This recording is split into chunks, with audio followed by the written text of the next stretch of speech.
Hello दोस्तों, आप सभी का स्वागत है पेपर एनालिसिस पॉइंट के ऊपर। और मैं हूं आपके साथ डीके सर। और हम कर रहे थे कलाम की तथ्य श्रेणी जब परीक्षा की जो टेस्ट चल रही है उसका जो पाठ्यक्रम है दोस्तों, उस पाठ्यक्रम का एनालिसिस कर रहे थे। किसके माध्यम से? एमसीक्यू के माध्यम से। देखिए, सबसे पहले बात करते हैं हम क्या कर रहे थे, कलाम रीट मेंस टेस्ट की बात करते हैं हम। कलाम रीट मेंस टेस्ट सीरीज की बात करें दोस्तों, टेस्ट कौन सा? आपका माइनर टेस्ट 12, जो आपका टॉपिक वाइज अंतिम टेस्ट है। माइनर टेस्ट 12 है। कौन सा टेस्ट है आपका? टॉपिक वाइज टेस्ट की बात करें हम, टॉपिक वाइज टेस्ट की बात करें तो कौन सा टेस्ट है दोस्त? लास्ट टेस्ट है ये आपका। और इसी लास्ट टेस्ट का जो सिलेबस है दोस्त, यानी माइनर टेस्ट 12 का जो सिलेबस है दोस्तों, इस सिलेबस का क्या कर रहे थे दोस्तों? हम एनालिसिस कर रहे थे। क्या कर रहे थे? एनालिसिस कर रहे थे, यानी कि विश्लेषण कर रहे थे। और विश्लेषण किसके माध्यम से कर रहे थे? यानी कि अपना आधार क्या था? तो अपना आधार था दोस्तों MCQ.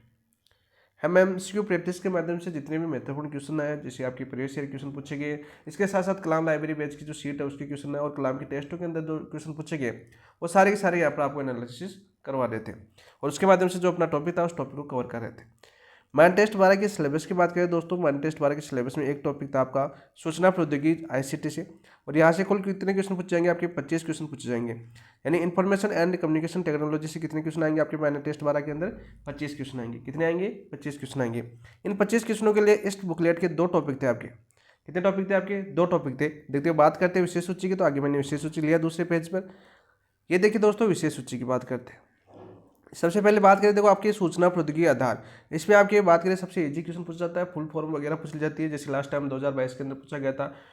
Information and communication technology की फुल फॉर्म पूछ ली गई थी, यानी आईसीटी की फुल फॉर्म क्या है, ऐसा सीधा क्वेश्चन पूछा जाता है। इसके अलावा जो विभिन्न आविष्कार है, जैसे रेडियो का आविष्कार, टेलीविजन का आविष्कार, ठीक है, फैक्स का आविष्कार किसने किया था, कब किया था, इस प्रकार क्वेश्चन यहाँ पर आपको पूछे जाते हैं। आधार वाला सबसे इजी क्वेश्चन है, ये क्वेश्चन यहाँ से कन्फर्म आएगा आपका।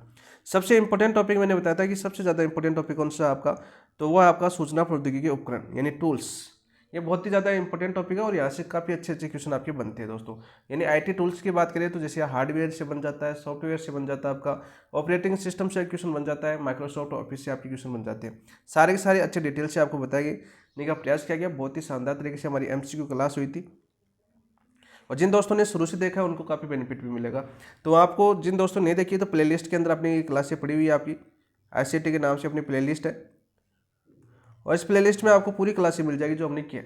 बहुत ही शानदार तरीके से हमने हार्डवेयर को समझा था, सॉफ्टवेयर को भी बहुत शानदार तरीके से पढ़ा था, सॉफ्टवेयर के प्रकार पढ़े थे, ठीक है, ऑपरेटिंग सिस्टम के बारे में हमने विभिन्न क्वेश्चन देखे थे, और आपके माइक्रोसॉफ्ट ऑफिस जैसे आपका एमएस एक्सेल है, ठीक है, इस प्रकार के जितने भी क्वेश्चन बनते हैं आपके, तो वो सारे जितने महत्वपूर्ण क्वेश्चन थे वो आपको करवाए गए थे। सबसे ज़्यादा इंपॉर्टेंट टॉपिक है आपका ये वाला। फिर देखो अपने माइनर टेस्ट, ये थे आपके माइनर टेस्ट। देखो पहला टॉपिक था आपका माइनर टेस्ट 10 के अंदर, जो आपके 1-2 यहाँ पर नीचे दे रखा है, टेस्ट संबंधी विषय वस्तु, जो पार्ट नंबर 1 है वो आपका माइनर टेस्ट 10 के अंदर था, जो पेज नंबर 1 से 21 था। पार्ट 2 यानी माइनर टेस्ट 11 के अंदर था आपका, जो 22 से 40 था। और पार्ट नंबर 3 जो आपका 41 से 59 है, तो ये देखो 41 से यहाँ से शुरू होता है आपका। यानी तीसरा टॉपिक आपका सूचना प्रौद्योगिकी अनुप्रयोग है। तो यहाँ से क्वेश्चन पूछे जाएंगे। यहाँ से अपनी 2 क्लासों में हमने इस टॉपिक को पूरा कंप्लीट कर लिया है, ठीक है, बहुत ही अच्छे से हमने शानदार तरीके से आपको कल आपका इस टॉपिक को कंप्लीट करवा दिया था। आज हम करें आपके सूचना प्रौद्योगिकी के सामाजिक प्रभाव, यानी आज जो टॉपिक पढ़ रहे हैं, तो अपना आज का टॉपिक कौन सा आपका? सूचना प्रौद्योगिकी सामाजिक प्रभाव। यहाँ से जितने भी आपके प्रीवियस ईयर क्वेश्चन पूछे गए वो सारे के सारे आपको करवाए जाएंगे। 2022 के क्वेश्चन पूछे गए थे जो आपका लास्ट टाइम एग्जाम होता है उसके अंदर। इसके अलावा जो फर्स्ट क्रिएटिव क्वेश्चन है वो, इसके अलावा जो आपकी लाइब्रेरी बेच की सीट है वो क्वेश्चन आपको यहाँ पर देखने को मिलेंगे दोस्तों। तो चलिए दोस्तों, आज के टॉपिक की शुरुआत करते हैं। कि शुरुआत करने से पहले मैं हमेशा कहता हूं, जब भी आप भी स्टडी टेबल पर जाओ तो सबसे पहले 5 मिनट वो चीज़ आपको याद करो जो आपने कल पढ़ा था। यानी हमने कल आपके जो सूचना प्रौद्योगिकी के अनुप्रयोग है, यहाँ से अपनी क्लास हुई थी, लास्ट क्लास हुई थी, उसमें हमने कल क्या पढ़ा था, तभी हम आगे बढ़ सकते हैं, आज का टॉपिक की शुरुआत कर सकते हैं। तो 2 मिनट में कल का रिवीजन करें हम। तो देखो कल की बात करें तो सब आपको बताना है साथ साथ कॉमेंट के अंदर। पहला क्वेश्चन था आपका डिजिटल इंडिया कार्यक्रम से, डिजिटल इंडिया कार्यक्रम, इंडिया कार्यक्रम, यानी कल का पहला टॉपिक कौन सा था आपका? डिजिटल इंडिया कार्यक्रम से हमने क्वेश्चन पढ़ा था। इसके 3 विजन पढ़े थे, तीनों विजन आपको कमेंट के अंदर बताने हैं दोस्तों, कौन कौन से 3 विजन थे, ठीक है। और मैंने इसको बताया था कि शुरुआत कब हुई थी इसकी, यानी जो आपका डिजिटल इंडिया कार्यक्रम है इसकी शुरुआत कब हुई थी दोस्त? तो इसकी शुरुआत हुई थी 1 जुलाई 2015 को, 1 जुलाई 2015 को हुई थी। और इसका जो नोडल विभाग यानी क्रियान्वयन विभाग है वो किसको चुना गया है? तो मैंने बताया था आपका DIT, यानी department of electronics and information technology ठीक है, सीधा सीधा क्वेश्चन आपका पूछा जाएगा। इसके विजन कितने थे आपके? 3 विजन थे, यानी मैं बता देता हूँ आपको। हर नागरिक हेतु उपयोगिता के तौर पर डिजिटल ढांचा पहला विजन था। दूसरा विजन इसका है मांग पर संचालन एवं सेवाएं। तीसरा विजन आपका नागरिकों का डिजिटल सशक्तिकरण। इसके अलावा बार इसके डिजिटल इंडिया के 9 स्तंभ देखे थे हमने। कितने स्तंभ देखे थे आपके? 9 स्तंभ देखे थे। सीधा क्वेश्चन पूछा जा सकता है कि डिजिटल इंडिया कार्यक्रम के तहत कितने स्तंभ रखे गए? तो आपके 9 स्तंभ रखे गए। सीधा क्वेश्चन आपको पूछा जा सकता है। फिर हमने डिजिटल सिग्नेचर का क्वेश्चन देखा था, जो सूचना प्रौद्योगिकी अधिनियम 2000 के तहत वैध घोषित किया गया था। ठीक है भाई। ई साइन की बात करें, वैध कब माना गया था इसको? 2000 के अंदर, सॉरी, यह अधिनियम आया था आपका 2000 के अंदर। ठीक है। फिर हमने क्लाउड बेस्ड स्टोरेज का क्वेश्चन देखा था हमने, बहुत ही अच्छे से क्वेश्चन सीधा पूछा जाता है कि इसका उपयोग किसमें किया जाता है। सीधा क्वेश्चन आता है कि डेटा संग्रहण और प्रबंधन के लिए एक नई तकनीक है, कौन सा? Cloud based storage. फिर हमने क्या किया था कल की क्लास में? कल हमने फिर क्या, आपके जो सोशल मीडिया है, जो आप उपयोग में लेते हो दैनिक जीवन में, आपके काम आते हैं सोशल मीडिया। तो सोशल मीडिया के अंदर हमने देखो पहला क्वेश्चन क्या था कि फेसबुक था। फेसबुक का आविष्कार किसने किया था? 2004 के अंदर फेसबुक आया था। वर्तमान नाम इसका मेटा के नाम से जाना जाता है। फिर हमने व्हाट्सअप देखा जो 2009 के अंदर आया था। ठीक है। शुरुआत की थी आपके व्हाट्सअप की ब्रायन एटन और जॉन कॉम ने। ठीक है, ये भी एक मेटा कंपनी है। फिर अक्स आया था, जो अक्स हमने ये क्वेश्चन आपका लास्ट टाइम पूछा गया था अक्स से संबंधित, जो अभी तो एलन मस्क ने इसको खरीद लिया 2023 के अंदर, जुलाई 2023 में खरीदा था और इसका नाम अक्स कर दिया। यानी प्राचीन नाम क्या था अक्स का? वो था आपका ट्विटर। ठीक है, जो आपका 2006 के अंदर आया था। इंस्टाग्राम की बात करें तो इंस्टाग्राम आपका 2010 के अंदर आया था। ठीक है, 2010 में केविन सिस्ट्रोम और माइक क्राइगर ने इसको विकसित किया था। ठीक है, और 2012 में इसको फेसबुक ने खरीद लिया। इंस्टाग्राम को 2012 में फेसबुक ने खरीदा था। फिर हमने यूट्यूब देखा, 2005 में आया था। गूगल ने इसको 2006 में खरीदा था। टेलीग्राम के बारे में देखा, आपका सबसे बेस्ट साथी अपना कौन है? टेलीग्राम है। एजुकेशन के अंदर काफ़ी सहयोग किया आपके हम जैसे बच्चों का। ठीक है तो 2013 में इसकी शुरुआत हुई थी टेलीग्राम की। फिर अराताई के बारे में देखा था, जो काफ़ी चर्चा में रहता है, जो इंपॉर्टेंट क्वेश्चन बन सकता है आपका अराताई से, जो तमिल भाषा का एक शब्द है जिसका अर्थ होता है आपका बातचीत। तो अराताई शब्द आपको याद होना चाहिए दोस्तों, क्योंकि अभी बहुत चर्चा में रहता है। भारत में काफ़ी ट्रेडिंग वीडियोज भी आए थे आपके, और बहुत ज़्यादा ट्रेड चलाता है आपका। जो आपके जो कंपनी के फाउंडर है आपके श्रीधर बेम्बू, जो मेल वगैरह, ये दोनों क्वेश्चन आपको यहाँ से इंपॉर्टेंट बन सकते हैं। 2025 जो आपका 2026 के एग्जाम के अंदर, जो आपके जनवरी के अंदर प्रस्तावित है, वहाँ पर जोहो ईमेल और आपके अराताई दोनों इंपॉर्टेंट क्वेश्चन बन सकते हैं यदि यहाँ से क्वेश्चन पूछे तो। फिर हमने इंटरनेट तकनीकी पूछी, तो इंटरनेट से लास्ट टाइम आपका क्वेश्चन पूछा गया था भाई। सबसे पहला इंटरनेट कौन सा था? तो ARPANET था आपका, अमेरिका ने विकसित किया था, अमेरिका रक्षा विभाग ने 1969 के अंदर। ठीक है। फिर वर्ल्ड वाइड वेब के बारे में जाना था हमने, WWW, इसकी फुल फॉर्म आपके एग्जाम में पूछी जा चुकी है। वेबसाइट, वेब पेज, ऐसे क्वेश्चन हमने देखे थे।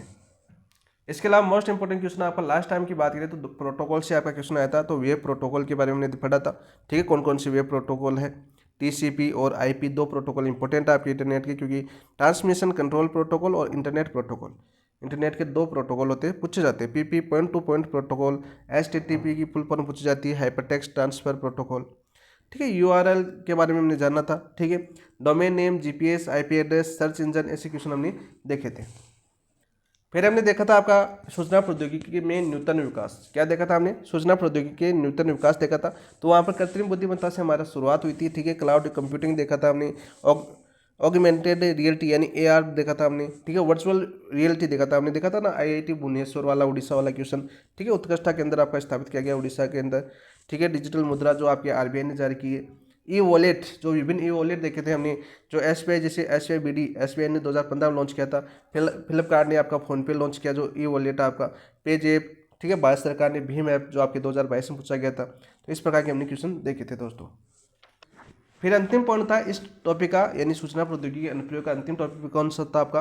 राजस्थान में सूचना प्रौद्योगिकी। राजस्थान में सूचना प्रौद्योगिकी अपना अंतिम टॉपिक था, जहाँ से हमने बहुत से क्वेश्चन देखे थे। जैसे राजस्थान राज्य का डेटा सेंटर, जो आपके भारत का सबसे बड़ा डेटा सेंटर है, जो RSDC है, जो जहाँ पर जिसकी क्षमता आपका 800 रैंक है, और कहाँ पर स्थापित है? इसका मुख्यालय जयपुर के अंदर स्थापित है। तो यहाँ पर बात करें, सिंगल साइन ऑन SSO देखा हमने, राज ई साइन देखा, ई मित्र प्लस ई मित्र देखा, 2004 में शुरू हुआ था आपका। जन सूचना पोर्टल, जो 13 सितंबर 2019 को शुरू हुआ था। तो ये राजस्थान में, आपके राजस्थान में सूचना प्रौद्योगिकी क्वेश्चन आपको पूछे जाते हैं और सीधे आपके एग्जाम में आ सकते हैं। तो ये था आपका कल की क्लास का बात करते हैं, यानी कल की क्लास में जो कुछ पढ़ा था हमने 2 मिनट में उसका रिविजन कर लिया। ताकि आपको दिमाग में चले कि कल हमने क्या पढ़ा था। ठीक है, हमेशा शुरुआत ऐसे ही करनी चाहिए किसी भी टॉपिक की बात करें। तो चलिए दोस्तों, आज हम शुरुआत करते हैं सूचना प्रौद्योगिकी के सामाजिक प्रभाव। तो सामाजिक प्रभाव में सीधे सीधे क्वेश्चन आपके पूछे जाएंगे। ठीक है, तो देखते हैं कैसे क्वेश्चन आपके पूछ जाते हैं। तो शुरुआत करते हैं। तो शुरुआत करने से पहले जिन दोस्तों ने अभी तक चैनल को सब्सक्राइब नहीं किया है, तो दोस्तों एक बार चैनल को सब्सक्राइब कर देना, वीडियो को लाइक नहीं किया तो वीडियो को लाइक कर देना और अपने दोस्तों के साथ शेयर भी कर देना। ठीक है, चलिए दोस्तों, आज का देखते हैं। पहला क्वेश्चन क्या है आपका, बहुत ही अच्छा क्वेश्चन है। बौद्धिक संपदा का अधिकार किसे कहा जाता है, यानी बौद्धिक संपदा इसका अधिकार किसे कहा जाता है, बताओ भाई। पहला ऑप्शन दे रखा है आपका प्राकृतिक संसाधनों पर व्यक्ति का अधिकार। दूसरा ऑप्शन दे रखा है दोस्त आपका भूमि व भवन जैसी भौतिक संपत्ति का अधिकार। तीसरा ऑप्शन दे रखा है दोस्त आपका मानव मस्तिष्क की सृजनात्मक कृतियों पर दिया जाने वाला कानूनी अधिकार। चौथा ऑप्शन दे रखा है दोस्त आपका सरकारी योजनाओं का अधिकार। तो बताओ भाई, राइट आंसर क्या हो जाएगा आपका, कमेंट के अंदर बताओ, क्योंकि आज आपका टेस्ट है तो आपको बताना है। तो राइट आंसर हो जाएगा दोस्त आपका मानव मस्तिष्क की सृजनात्मक कृतियों पर जोर दिया जाने वाला कानूनी अधिकार क्या आपका बौद्धिक संपदा का अधिकार है। तो ऑप्शन नंबर 3 आपका राइट आंसर हो जाएगा। क्या हो जाएगा, ऑप्शन नंबर 3 आपका राइट आंसर हो जाएगा। नेक्स्ट क्वेश्चन की बात करते हैं दोस्त। नेक्स्ट क्वेश्चन क्या है आपका, विश्व बौद्धिक संपदा संगठन यानी विश्व बौद्धिक संपदा संगठन की बात करें, WIPO की स्थापना संयुक्त राष्ट्र द्वारा किसके द्वारा, संयुक्त राष्ट्र द्वारा इसकी स्थापना की गई। ये यहाँ पर क्वेश्चन बन सकता है आपका कि विश्व बौद्धिक संपदा संगठन की स्थापना किसके द्वारा की गई है। तो यहाँ पर आ सकता है संयुक्त राष्ट्र, अन्य ऑप्शन आ सकते हैं। तो संयुक्त राष्ट्र द्वारा इसकी स्थापना की गई है। अंतर्राष्ट्रीय स्तर पर बौद्धिक संपदा संरक्षण हेतु कब की गई, यानी अंतर्राष्ट्रीय स्तर पर बौद्धिक संपदा संरक्षण हेतु कब की गई, कब स्थापना हुई थी भाई आपकी WIPO की स्थापना कब हुई थी, कमेंट में बताओ फटाफट। भाई 1957 में हुई थी आपकी, 1967 में हुई थी, 1977 में हुई थी, 1987 में हुई थी। तो राइट आंसर क्या हो जाएगा आपका, तो राइट आंसर हो जाएगा दोस्त आपका 1967 में WIPO की स्थापना हुई थी, यानी विश्व बौद्धिक संपदा संगठन की स्थापना हुई थी। और कहाँ पर हुई थी दोस्त, ऐसा पूछ ले तो जिनेवा के अंदर हुई थी। कहाँ पर हुई थी आपकी, जिनेवा के अंदर इसकी स्थापना की गई थी। मोस्ट इंपोर्टेंट क्वेश्चन आपका, दो क्वेश्चन बन सकते हैं यहाँ से, किस प्रकार से क्वेश्चन बन सकते हैं ये याद होना चाहिए। सीधा पूछ ले कि विश्व बौद्धिक संपदा संगठन की स्थापना किसके द्वारा की गई है, तो संयुक्त राष्ट्र द्वारा की गई। किसके द्वारा, संयुक्त राष्ट्र द्वारा की गई है। दूसरा क्वेश्चन पूछ ले कि विश्व बौद्धिक संपदा यानी WIPO की स्थापना किस देश में की गई, यानी कहाँ पर की गई, स्थान पूछ ले तो जिनेवा के अंदर। और तीसरा क्वेश्चन यहाँ से बन सकता है कि विश्व बौद्धिक संपदा संगठन है आपका जो WPO की स्थापना उसको किस सन में की गई, यानी कब स्थापना की गई, तो 1967 में इसकी स्थापना की गई। तीसरा क्वेश्चन आपका इसकी WPO दे दिया जाए और इसका फुल फॉर्म पूछ ली जाए, तो विश्व बौद्धिक संपदा संगठन इसकी फुल फॉर्म है, यानी वर्ल्ड इंटेलेक्चुअल प्रॉपर्टी ऑर्गेनाइजेशन। ठीक है, तो सीधा क्वेश्चन इसकी फुल फॉर्म भी पूछी जा सकती है आपको। तो फुल फॉर्म भी लिख देता हूँ इसकी इंग्लिश के अंदर, क्योंकि सीधी पूछी जा सकती है आपकी। तो world intellectual property organisation.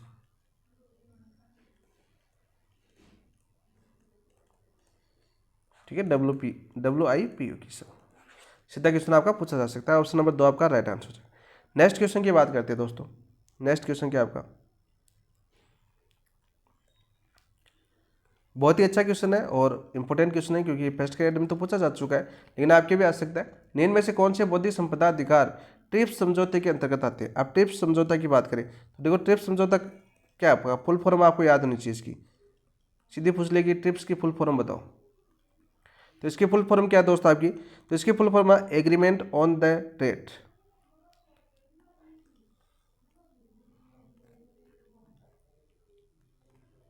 Agreement on the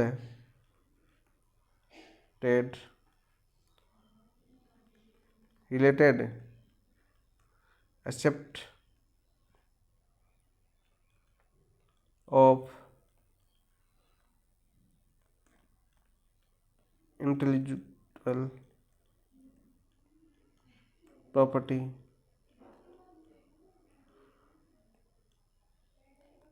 rights. तो ट्रिप्स की बात करें, ट्रिप्स की फुल फॉर्म या आपकी बात करें इसका अर्थ पूछ ले तो ये आपका इसका अर्थ है, इंग्लिश के अंदर इसकी पूछी जा सकती है। तो बौद्धिक क्षमता की बात करें तो कितने आपके प्रमुख अधिकार दिए गए वो आपको याद होने चाहिए। देखो, आपका प्रतिलिपि अधिकार, कॉपीराइट अधिकार दिया गया, बिल्कुल राइट। ट्रेडमार्क अधिकार भी है, भौगोलिक संकेतक अधिकार भी है आपका।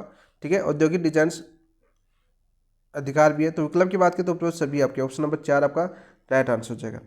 क्या हो जाएगा दोस्त आपका ऑप्शन नंबर 4 आपका राइट आंसर हो जाएगा। इसके अलावा बात करें आपकी और भी आ सकते हैं, जैसे आपके पौधों की किस्में आ सकती है, आपकी पौधों की किस्में, इनको भी शामिल किया गया इसके अंदर। एकीकृत परिपथ लेआउट डिजाइन को भी शामिल किया गया इसके अंदर। एकीकृत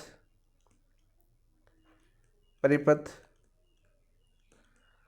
लेआउट डिजाइन, इसको भी इसके अंदर शामिल किया गया। इसके अलावा आपका पेटेंट भी आ सकता है, आपका पेटेंट।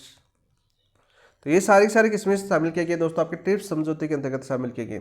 सीधा पूछ ले कि ये 4 पूछे गए, इस बार हो सकता है ये 3 ले लें और एक इनमें से ले लें। तो ये आपकी बात करें आपके 7-8 समझौते हैं, यहाँ पर याद कर लें दोस्तों। भारत के 8 है, भारत के 8 है। आगे आएगा क्वेश्चन, इनमें से कौन से बौद्धिक संपदा अधिकार ट्रिप्स समझौते के अंतर्गत शामिल है? तो कौन कौन से अधिकार आपका कॉपीराइट शामिल है, ट्रेड राइट शामिल, मार्क शामिल, आपके भौगोलिक यानी जियोग्राफिकल इंडिकेशन शामिल, आपका औद्योगिक डिजाइन इंडस्ट्रियल डिजाइन आपकी शामिल है, पौधे की किस्में इसमें शामिल है, एकीकृत परिपथ लेआउट डिजाइन शामिल है और पेटेंट शामिल है। तो ऑप्शन नंबर 4 आपका राइट आंसर हो जाएगा।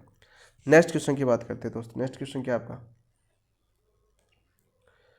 भारत में बौद्धिक संपदा अधिकारों को कुल कितने अधिनियमों के अंतर्गत सुरक्षित रखा गया है? इंपॉर्टेंट क्वेश्चन है, क्योंकि भारत के संदर्भ में आपको पूछा जा सकता है क्वेश्चन, ये तो पूछा गया ही है। भारत में बौद्धिक संपदा अधिकारों को कुल कितने अधिनियमों के अंतर्गत सुरक्षित किया गया है? 5, 6, 8, 10, बताओ भाई कौन कौन से में रखा गया है? आपका राइट आंसर क्या होगा आपका? तो 8, ऑप्शन नंबर 3 आपका राइट आंसर हो जाएगा। लास्ट टाइम 2022 में यहाँ पर पूछा गया था कि जो बौद्धिक संपदा अधिकार है इनमें से जैव विविधता वाला पूछा गया था कि जैव विविधता अधिनियम कब आया था, भारत में जैव विविधता अधिनियम कब आया था, ये लास्ट टाइम पूछा गया था। तो 8 के 8 नाम याद होनी चाहिए, उनकी डेट आपको सन याद होनी चाहिए, क्योंकि यहाँ से संभावना है पूछने की, क्योंकि लास्ट टाइम भी पूछा जा सकता है। तो यहाँ पर याद कर लें दोस्तों, जैव विविधता दिवस, जैव विविधता अधिनियम दिवस क्या आपका अधिनियम, कमेंट में बताना जैव विविधता दिवस कब बनाया जाता है आपको। तो जैव विविधता अधिनियम कब आया था दोस्त? 2002 के अंदर आया था। ठीक है, याद करना, ये आपका लास्ट टाइम 2022 में पूछा गया क्वेश्चन है, रीट मेंस। दूसरा बात करें आपकी, दूसरा कौन सा? कॉपीराइट अधिनियम 1957 के अंदर आया था आपका, कॉपीराइट अधिनियम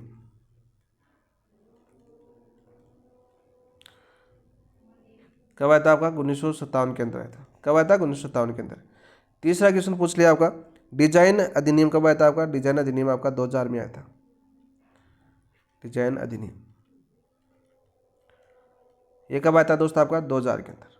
सीधा क्वेश्चन पूछा जा सकता है कि डिजाइन अधिनियम कब आया भारत में? तो 2000 के अंदर आया, यानी बौद्धिक संपदा अधिकारों के अंदर डिजाइन अधिनियम भारत के अंदर कब आया? तो 2000 के अंदर आया। सीधा क्वेश्चन बन सकता है आपका, जिस प्रकार से जैव विविधता वाला बना।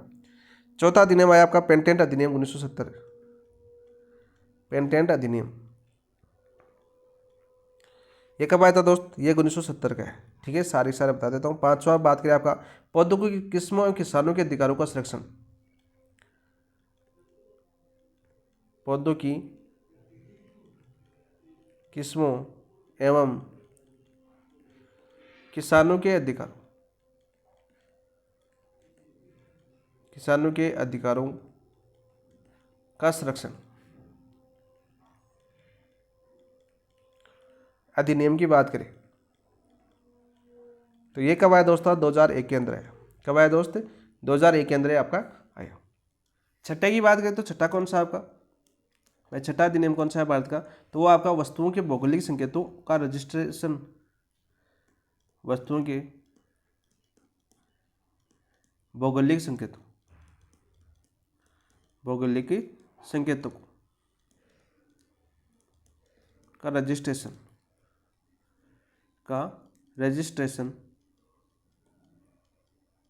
एवं संरक्षण अधिनियम, एवं संरक्षण अधिनियम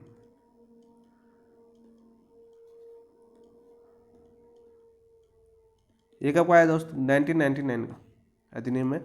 सातवें की बात करें तो ट्रेडमार्क अधिनियम 1999, ट्रेडमार्क अधिनियम ये कब आया था आपका? 1999 के अंदर आया था। ठीक है, और एक आपका लास्ट आपका 8वां, वो कौन सा आपका? Semiconductor integrated circuit layout design act, semi conductor integrated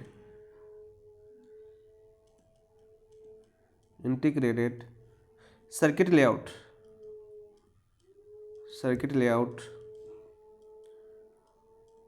design act कब आया दोस्त? आपका 2000 के अंदर है। कब आया आपका?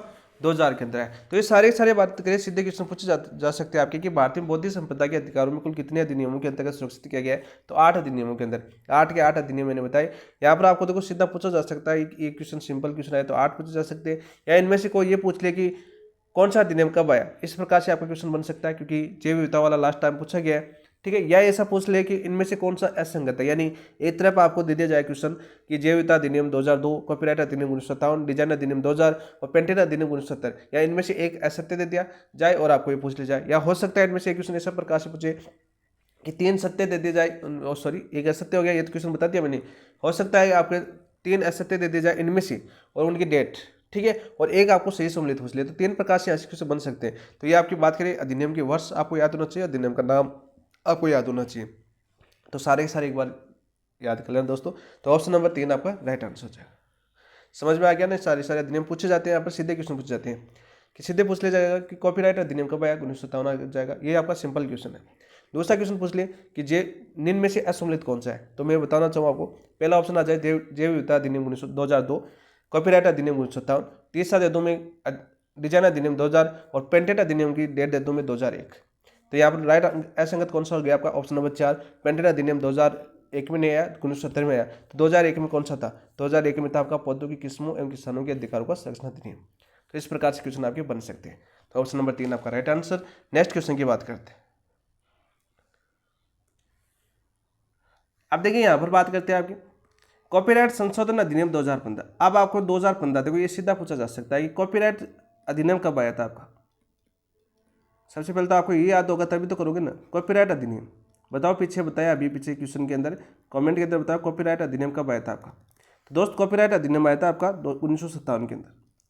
कब आया था? 1957। देखिए 1 मिनट बता देता हूँ मैं आपका। ये रहा आपका कॉपीराइट अधिनियम, देखो 1957 के अंदर आया था। ठीक है, कब आया था आपका? 1957 के अंदर। तो 1957 में आया दोस्तों, तो सीधा पूछ लिया कॉपीराइट अधिनियम में संशोधन कब हुआ, इस प्रकार से क्वेश्चन पूछ लिया आपको। तो आपको याद होना चाहिए कि 2015 के अंदर इसमें संशोधन हुआ। कब हुआ दोस्त? 2015 के अंदर इसमें संशोधन हुआ। ठीक है, तो कॉपीराइट संशोधन अधिनियम 2015 के अनुसार पुस्तक, चित्रकला, संगीत एवं अभिनय जैसी मूल रचनाओं के लिए अधिकतम कितने वर्ष तक कॉपीराइट संरक्षण प्रदान दिया जाता है? यानी एक पुस्तक है, मान लीजिए आपने एक पुस्तक बनाई, उस पुस्तक है आपकी, या आपने कोई चित्रकला यानी पेंटिंग किया आपकी, तो या आपने कोई संगीत गाया, ठीक है, या आपने कोई अभिनय किया यानी डांस वगैरह किया, ठीक है, तो मूल रचनाओं के लिए अधिकतम कितने वर्ष तक कॉपीराइट संरक्षण प्रदान किया जा सकता है? यानी गवर्नमेंट ने उसका फिक्स कर दिया कि यहाँ तक मान लीजिए 15 साल, 20 साल, जो ऑप्शन दे रखे हैं आपके 30 साल, 40 साल, 50 वर्ष या 60 वर्ष, कि 60 वर्ष तक वैसा कोई दूसरा नहीं बना सकता, वैसा कोई दूसरा नहीं बना सकता। लेकिन इस वर्ष की अवधि के बाद उस पर कोई भी कॉपीराइट नहीं आएगा। यानी मान लीजिए फिर आपकी पुस्तक है, उसको मैं लिखना चाहूँ, आपने कोई चित्र पेंटिंग बनाई, उसी पेंटिंग की मैं नकल कर दूँ, तो वो यदि वर्ष पूरा हो गया कि जब आपने लॉन्च किया था, उसके बाद जो आपकी सरकार ने जो अधिनियम बनाया था कि वहाँ तक के वर्ष तक के लिए आपकी सुरक्षित रहेगा, यानी कॉपीराइट संरक्षण में प्रदान किया जाएगा, इनकी दूसरा नहीं बना सकता। यदि वह वर्ष की अवधि पूरी होगी फिर मैं बनाता हूँ, तो आप उस पर आप कॉपीराइट का ब्लेम नहीं लगा सकते। समझ गए होगे आपको क्वेश्चन? तो कितने वर्ष दिए गए आपकी सरकार के द्वारा कॉपीराइट संरक्षण प्रदान किया जाता है? 30 वर्ष, 40 वर्ष, 50 वर्ष, 60 वर्ष। तो यहाँ राइट आंसर हो जाएगा आपका 50 वर्ष। ऑप्शन नंबर 3 आपका राइट आंसर हो जाएगा। 50 वर्ष तक की बात करें, आपकी कॉपी, आपने जो पुस्तक छापी है 50 वर्ष तक वो आपके नाम से चलेगी, कोई उसका दूसरा नाम इस्तेमाल नहीं कर सकता। यदि 50 वर्ष उस पुस्तक को लॉन्च के हो जाते हैं, फिर आपका कोई भी इसका कॉपीराइट नहीं लगा सकते, आरोप नहीं लगा सकते, कोई भी उसका डुप्लीकेट बना सकता है। ठीक है, नेक्स्ट क्वेश्चन की बात करते हैं, सरल सी भाषा में समझ लिया इस क्वेश्चन को हमने। पेटेंट से संबंधित निम्न में से कौन सा कथन असत्य है? बताओ भाई कौन सा कथन असत्य है? देखो, पेटेंट सामान्यतः 20 वर्षों के लिए प्रदान किया जाता है। पेटेंट सामान्यतः कितने वर्षों तक प्रदान किया जाता है? 20 वर्ष तक, यानी कोई भी पेटेंट है वो 20 वर्ष तक ही प्रदान किया जाता है। बिल्कुल राइट। पेटेंट केवल उन्हीं आविष्कारों को मिलता है जो नए मौलिक तथा औद्योगिक उपयोग में सक्षम हो। बिल्कुल राइट। पेटेंट किनको मिलता है? उन्हीं आविष्कारों को मिलता है जो नए मौलिक व औद्योगिक उपयोग में सक्षम हो। ठीक है, यदि आपने कोई आविष्कार किया है तो आपको 20 वर्ष तक मान्यता दी जाएगी कि यह आविष्कार आपका है। 20 वर्ष बाद में आपको वह नहीं दी जाएगी, आपको कोई दूसरा भी बना सकता है, उसको पेटेंट ले सकता है उसका दूसरा। पेटेंट केवल उन्हीं आविष्कार को मिलता है जो नई मौलिक औद्योगिक सक्षम हो, ठीक है। पेटेंट भारत में कंट्रोलर जनरल ऑफ पेटेंट्स द्वारा प्रदान किया जाता है, बिल्कुल राइट। अब सीधा पूछ ले, आपको क्वेश्चन आ जाए कि भारत में पेटेंट किसके द्वारा प्रदान किया जाता है, तो राइट आंसर हो जाएगा उसका कंट्रोलर जनरल ऑफ पेटेंट द्वारा प्रदान किया जाता है, ठीक है। पेटेंट केवल साहित्यिक और संगीत रचनाओं की सुरक्षा के लिए दिया जाता है, नहीं ये आपका गलत हो जाएगा। देखो साहित्यिक और संगीत रचनाओं के लिए क्या दिया जाता है, आपका कॉपीराइट वाला दिया जाता है उनके संरक्षण के लिए, तो पेटेंट केवल उन्हीं के लिए नहीं दिया जाता। ऑप्शन नंबर डी आपका असत्य हो जाएगा, ऑप्शन नंबर डी आपका असत्य हो जाएगा, ठीक है। इसके अंदर बहुत से आते हैं आपके। और इसका मुख्यालय कहाँ पर आपका, मुख्यालय की बात करें तो आपका चेन्नई के अंदर, चेन्नई कहाँ पर पड़ता है दोस्त, आपका तमिलनाडु के अंदर, तमिलनाडु के अंदर है। तो सीधा क्वेश्चन आपका बन सकता है यहाँ से। नेक्स्ट क्वेश्चन की बात करते हैं दोस्त। नेक्स्ट क्वेश्चन क्या आपका, ट्रेडमार्क सामान्यतः किसके समान माना जाता है, ट्रेडमार्क है सामान्यतः किसके समान माना जाता है, ये क्वेश्चन आपका पूछा गया है। ऑप्शन दे रहे क्या आपके, brand name, GI tag, patent, copyright. तो राइट आंसर क्या हो जाएगा आपका, ब्रांड नेम, यानी ट्रेडमार्क है वो किसके नाम से समान माना जाता है, आपका ब्रांड नेम के समान माना जाता है। तो ऑप्शन नंबर एक आपका राइट आंसर हो जाएगा। जैसे आपका नाम, युक्ति, लेबल, आप लेबल लगाते हो ना कि ये मेरा है, वो आपका ट्रेडमार्क होता है, ठीक है। तो ऑप्शन नंबर एक आपका राइट आंसर हो जाएगा। नेक्स्ट क्वेश्चन की बात करते हैं हम। भौगोलिक संकेतक यानी जीआई टैग कितनी अवधि के लिए मान्य होता है, यानी जो जीआई टैग दिया जाता है, जैसे अभी राजस्थान में सांगरी को मिला था कुछ दिन पहले जीआई टैग, तो वो कितनी अवधि के लिए मान्य होता है, 5 वर्ष, 10 वर्ष, 15 वर्ष या 20 वर्ष। तो राइट आंसर क्या हो जाएगा दोस्तों आपका, 10 वर्ष के लिए जीआई टैग दिया जाता है। तो ऑप्शन नंबर 2 आपका राइट आंसर हो जाएगा। इसके पश्चात पुनः पंजीकृत कर नवीनीकरण किया जाता है, यानी एक बार सांगरी को मिल गया फिर आपको इसको पुनः पंजीकृत कर लिया जाता है 10 वर्ष बाद में, और फिर आपको वापस दे दिया जाता है, ठीक है। इस प्रकार से इसका चलता है सिस्टम। तो 10 वर्ष याद करना दोस्तों। ऑप्शन नंबर 2 आपका राइट आंसर हो जाएगा। नेक्स्ट क्वेश्चन की बात करते हैं हम। राजस्थान के अंदर तो आप सभी को पता है जीआई टैग, ठीक है। कोटा डोरिया, जयपुर की blue pottery, Sanganeri print, Bagru print, Pratap की थेवा कला, बीकानेरी भुजिया, मकराना मार्बल, राजसमंद की मोलेला कला, सोजत की मेहंदी, इन सभी को जीआई टैग दिया गया। इसके अलावा आपकी विश्व प्रसिद्ध भौगोलिक संकेतक है आपके। ऑप्शन नंबर 2 आपका राइट आंसर हो जाएगा। औद्योगिक डिजाइन में निम्न में से किसका समावेश होता है, और औद्योगिक डिजाइन में निम्न में से किसका समावेश होता है, आकृति और विन्यास का, केवल कृषि उत्पाद, देखो कृषि उत्पाद का तो नहीं होता, ये तो आपका गलत हो जाएगा। केवल संगीत और नाटक औद्योगिक डिजाइन में इसका कोई काम नहीं है। पौधों पर आनुवंशिक सुधार का भी कोई काम नहीं है। आकृति और विन्यास, तो ऑप्शन नंबर 1 आपका राइट आंसर हो जाएगा, ठीक है। और डिजाइन एक्ट आप सभी को बताया, डिजाइन एक्ट कब आया था आपका, बताओ भाई, डिजाइन एक्ट कब आया था आपका, कमेंट के अंदर बताओ। 8 मैंने अधिनियम बताया आपको, 8 के 8 याद होना चाहिए। औद्योगिक डिजाइन एक्ट है वो कब आया था आपका, 2000 के अंदर। और सुरक्षा कितने वर्षों तक दी जाती है आपकी, सुरक्षा की बात करें तो 10 वर्ष की सुरक्षा दी जाती है। नेक्स्ट क्वेश्चन की बात करते हैं। पौधों की किस्मों के अधिकार के अंतर्गत नई विकसित पौध किस्म को सामान्यतः कितने वर्ष तक संरक्षण दिया मिलता है, नई पौध है किस्म को सामान्यतः कितने वर्षों तक संरक्षण मिलता है, 10 वर्ष, 12 वर्ष, 15 वर्ष या 20 वर्ष। यानी आप नई कोई फसल की किस्म लेके आते हो, उसको पेटेंट करवाते हो, इस तरह से क्वेश्चन आपका अधिकार बनाया गया था। आपका 2001 के अंदर आया था आपका, ये अधिकार कब आया था आपका, 2001 के अंदर आया था, मैंने अभी बताया आपको पीछे। तो कितने वर्ष तक संरक्षण मिलता है आपका, 10 वर्ष, 12 वर्ष, 15 वर्ष या 20 वर्ष। तो राइट आंसर क्या जाएगा दोस्त आपका, तो राइट आंसर हो जाएगा आपका ऑप्शन नंबर 3, 15 वर्ष आपका संरक्षण दिया जाता है। साथ ही याद करना दोस्तों, इसके अंदर इसमें कितने पौधों को पंजीकृत किया गया है, 18 पौध किस्मों को पंजीकृत किया गया है। कुल पौध किस्म पंजीकृत पूछ लिया आपको कितनी है, तो आपकी 18 है दोस्त। कितनी है आपकी, 18 है। सीधा क्वेश्चन पूछा जा सकता है। कपास की 4 किस्में हैं, रेशे युक्त फसलें आदि है इसमें। ऑप्शन नंबर 3 आपका right answer. Next question, Bharat में एकीकृत परिपथ लेआउट डिजाइन को किस अधिनियम के अंतर्गत संरक्षण प्रदान किया जाता है, बताओ भाई। पेटेंट अधिनियम 1970, कॉपीराइट अधिनियम 1957, semiconductor integrated circuit layout design अधिनियम 2000। हमने पीछे किया है इस क्वेश्चन को। ऑप्शन नंबर 3 आपका राइट आंसर हो जाएगा। देखो मैंने बोला ना, इस प्रकार का आपका क्वेश्चन पूछा जा सकता है, तो आसानी से कर सकते हो आप। पेटेंट अधिनियम पूछा जा सकता है, कॉपीराइट अधिनियम भी पूछा जा सकता है। तो सारे के सारे क्वेश्चन मैंने आपको करवा रहा हूँ यहाँ पर, है ना। जितने पूछे गए और जो सीट के क्वेश्चन है वो आपको यहाँ पर देखने को मिल रहे हैं। ऑप्शन नंबर 3 आपका राइट आंसर हो जाएगा। तो ये सारे के सारे क्वेश्चन अब तक हमने किए वो थे आपके बौद्धिक संपदा के अधिकार से संबंधित। किससे संबंधित है, बौद्धिक अधिकार की संपदा से संबंधित अधिनियम थे। तो सभी के सभी क्वेश्चन आपको यहाँ पर समझ में आए होंगे जो हमने अब तक किए हैं। तो यहाँ पर ये टॉपिक कंप्लीट होता है। इसके बाद आप साइबर अपराध के क्वेश्चन देखने को मिलेंगे। कौन सा टॉपिक है नेक्स्ट आपका? साइबर अपराध। ठीक है, उस टॉपिक को शुरू करते हैं। तो अब तक आपने जिन दोस्तों ने सब्सक्राइब नहीं किया चैनल को सब्सक्राइब जरूर कर देना, क्योंकि आज आपकी अंतिम क्लास है, क्योंकि आज आपकी आईसीटी कंप्लीट हो जाएगी और साथ साथ आज आपको सभी दोस्तों को शेयर भी करना है, क्योंकि आपकी अंतिम क्लास होने वाली है और आज आपकी आईसीटी कंप्लीट हो जाएगी। ठीक है, हम एक बार आईसीटी को पूरा कंप्लीट कर देंगे आज। तो ऑप्शन नंबर 3 आपका राइट आंसर हो जाएगा। नेक्स्ट बात करते हैं दोस्त, सूचना प्रौद्योगिकी साधनों के माध्यम से की गई गैर वैधानिक गतिविधियों को क्या कहलाती है? ई गवर्नेंस कहलाती है। ई गवर्नेंस के हमने क्लास नंबर 1 के अंदर पढ़ा था, यानी बात करें इस सेशन की बात करें, मैंने टेस्ट 12 के सिलेबस की बात करें उसके अंदर हमने पढ़ा था, इसके अंदर नहीं। साइबर सुरक्षा प्रदान की जाती है, इसके अंदर आपकी गैर वैधानिक गतिविधि शामिल नहीं होती है। डिजिटल सेवा के अंदर हमने देखा आपका डिजिटल सेवा में ऐसी कोई बात नहीं आई थी, लेकिन साइबर अपराध है वो गैर वैधानिक गतिविधियाँ की जाती है, किसके माध्यम से? साइबर अपराध के माध्यम से। तो ऑप्शन नंबर 3 आपका राइट आंसर हो जाएगा। जैसे अनाधिकृत रूप से किसी की कंप्यूटर का डाटा चुराना, कंप्यूटर में वायरस फैलाना, ये किसका काम है? आपका साइबर अपराध का है।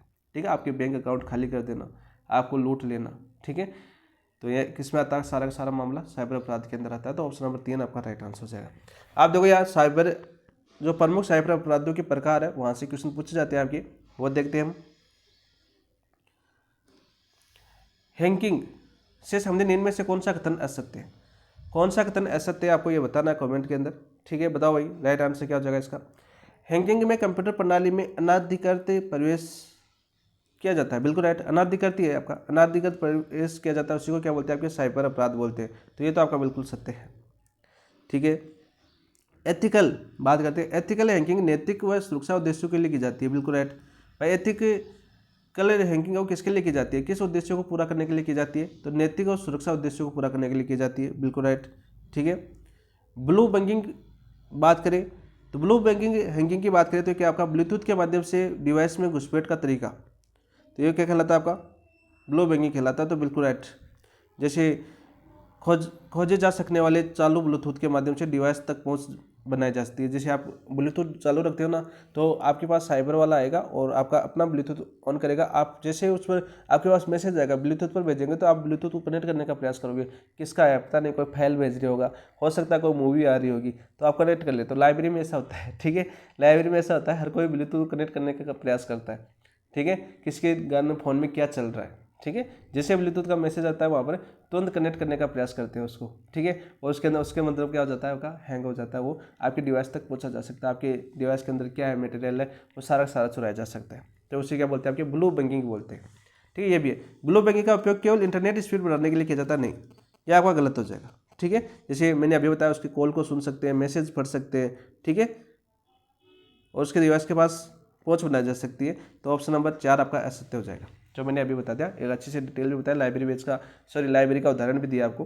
तो ऑप्शन नंबर 4 आपका राइट आंसर हो जाएगा। असत्य कथन कौन सा है? ऑप्शन नंबर 4, केवल इंटरनेट स्पीड बढ़ाने के काम में नहीं आता ये।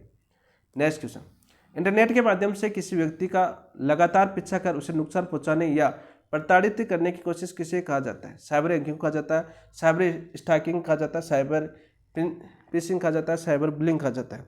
बताओ भाई, उत्पीड़न। तो स्टॉकिंग आ जाएगा आपका, साइबर स्टॉकिंग कहा जाता है। ऑप्शन नंबर 2 आपका राइट आंसर हो जाएगा। नेक्स्ट क्वेश्चन की बात करते हैं दोस्तों। नेक्स्ट क्वेश्चन क्या आपका? पहचान चोरी यानी आइडेंटिटी थिफ्ट में अपराधी मुख्यतः किसका दुरुपयोग करते हैं? यानी पहचान चोरी। अभी आप सभी को पता है ना, पहचान चोरी हो रही है। वोटर आईडी की बात कर रहे थे, काफ़ी देश में चर्चा चल रहा है आपका वोट चोरी का। आरोप लग रहा है सरकार के ऊपर, मोदी सरकार पर आरोप लग रहा है। विपक्ष लगातार हमलावर हो रहा है। ठीक है, कि पहचान चोरी की जा रही है। ठीक है, पहचान चोरी की जा रही है कि दूसरे की पहचान के ऊपर वोट कोई दो और दे रहा है। ठीक है, एक एग्जाम्पल के तरीके से हम समझना चाहिए। तो यहाँ पर देखो, केवल सोशल मीडिया पोस्ट, संवेदनशील व्यक्तिगत व वित्तीय जानकारी, केवल मोबाइल कॉन्टैक्ट, केवल लोकेशन, नहीं, ये इसका कोई मतलब नहीं है। केवल मोबाइल कॉन्टैक्ट से कोई पहचान चोरी का किसी का दुरुपयोग किया जाएगा? संवेदनशील व्यक्तिगत व वित्तीय जानकारी। तो ऑप्शन नंबर 2 आपका राइट आंसर होता है भाई। इसका वित्तीय यानी उसकी पहचान चोरी करके आप उसका बैंक अकाउंट भी खाली कर सकते हो। ठीक है, तो आपका राइट आंसर हो जाएगा आपका ऑप्शन नंबर 2। नेक्स्ट क्वेश्चन की बात करते हैं दोस्त। नेक्स्ट क्वेश्चन क्या आपका? डाटा एसपी योनाज को और किस नाम से जाना जाता है? और किस नाम से जाना जाता है, ये हमें क्वेश्चन पूछा गया। की logging, man in the middle attack, SQL injection, या रेसमवेयर। तो राइट आंसर क्या हो जाएगा दोस्तों, man in the middle attack के नाम से भी जाना जाता है किसको, डाटा एसपी योजनाज को। ऑप्शन नंबर 2 आपका राइट आंसर हो जाएगा। ठीक है, या आपकी जैसे चोरी की स्थिति, लक्ष्य क्या होता है इसका, आधारभूत लक्ष्य में लक्ष्य क्या होता है इसका, जैसे वायरलेस या इंटरनेट सेवा जैसे चैट, वीओआईपी, ईमेल इत्यादि सम्मिलित होते हैं, ईमेल को एंकर लेते हैं। ठीक है, तो ऑप्शन नंबर 2 आपका राइट आंसर हो जाएगा। नेक्स्ट क्वेश्चन की बात करते हैं दोस्तों, स्पैम संदेशों की मुख्य विशेषता क्या होती है। ये क्वेश्चन आपका लास्ट टाइम स्पैम से आपका क्वेश्चन पूछा गया था 2022 के अंदर। तो स्पैम संदेशों की मुख्य विशेषता क्या होती है बताओ।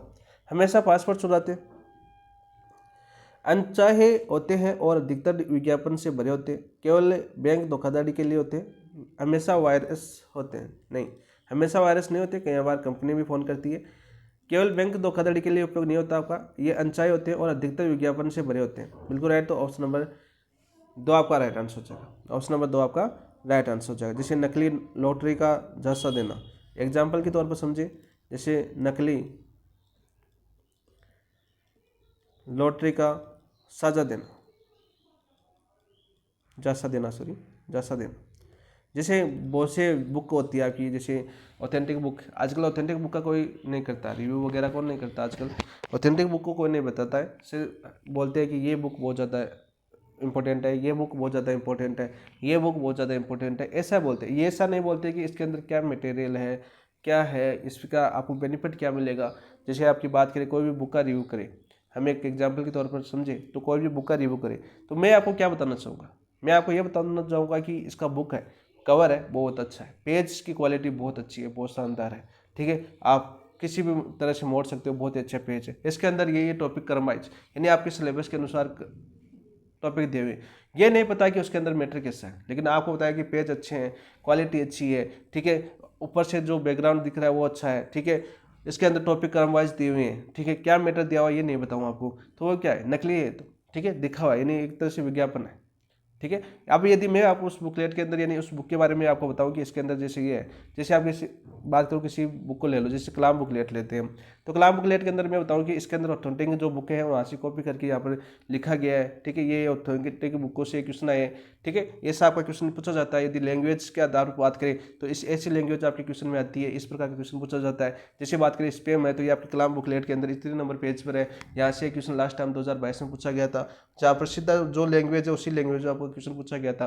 यहाँ से आपके क्वेश्चन फिर आसपास के क्वेश्चन ये बन सकते हैं। अच्छा, आसपास से जितने भी क्वेश्चन बनते हैं उनका सारा मटेरियल यहाँ पर दिया हुआ है कलाम के द्वारा, बहुत ही अच्छे से आप इस टॉपिक को समझ सकते हो। ठीक है, आगे जो भी क्वेश्चन बनेगा यहाँ पर गलत नहीं होगा, तो इस प्रकार से होगा। वो क्या है, वो एक स्पैम संदेश नहीं है, यानी विज्ञापन संदेश नहीं है, कि मैं उनकी विशेषता आपको बता रहा हूँ कि आपके लिए उपयोगी है। ठीक है, आप इसको पढ़ोगे तो आपको बेनिफिट मिलेगा, तब आपका एक अच्छे रिव्यू मान सकते हो उसको। तो ऑप्शन नंबर 2 आपका राइट आंसर है।